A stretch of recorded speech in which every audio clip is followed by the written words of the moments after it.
Hi again. This is poem number 2. I just wrote it this week, so I don't have it memorized yet, but I always have my poems memorized before I recite them. So this is just a sample. I really like this poem, and so I wanted you to hear it as well. It's called Dead Space for Emptiness.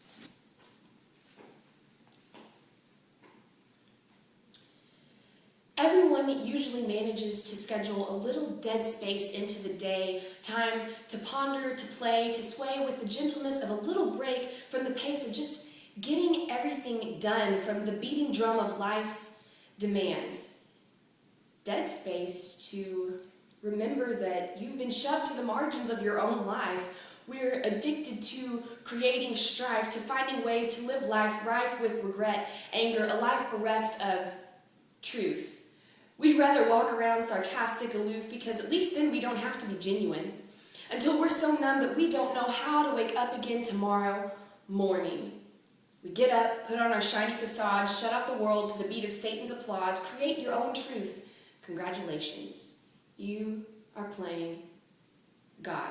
But we can think about that later, not during our short perfunctory break, and thank God for some dead space in the middle of a day filled with busyness defined by dizziness, the result of too much overcommitment, the intermittent pushing and shoving of yes, yes, yes, until no becomes a 4-letter word. It's rude to use it in polite conversation because we've turned it into an evasion of responsibility.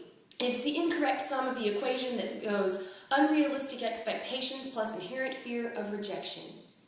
Yes. Yes. Yes, because what else can you say when 10 texts are at your fingertips, your email icon is doing flips on your MacBook screen? Don't the demands for constant accessibility just make you want to scream? But you wouldn't, because that'd just be rude. So forget about time for soul food, because at the rate you're going, you've barely got time for tangible meat. So embrace the defeat. The consummation of your marriage to 1,000 commitments is complete. Oh, I keep forgetting. This is the scheduled dead space, the few spare moments to erase stress, worry, even thoughts from your mind, to settle into a short encounter with the sublime while you try not to think about your next appointment in 15 minutes.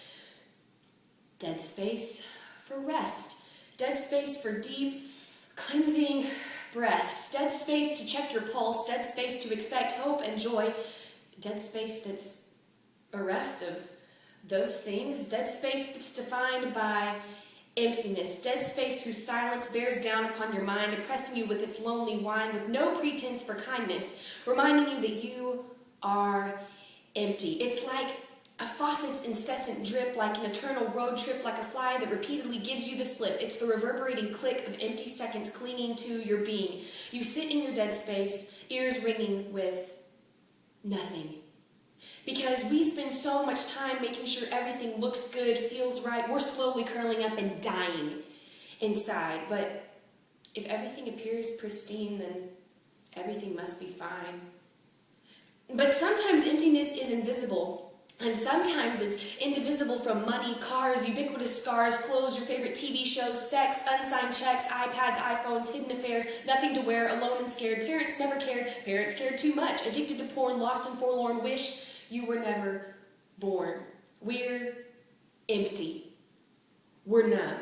Lying lifeless under Satan's thumb. We've checked out for good because that dead space, let's give it a proper name.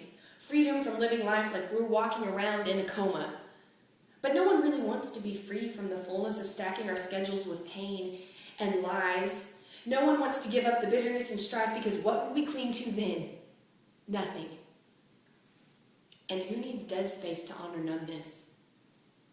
Let's just enjoy avoiding it. Fill the dead space with one more appointment. Bask in the chaos, because if you keep moving, it doesn't feel like you're lost. Who needs the cross? Ignorance is bliss. And boy, there's so much to ignore.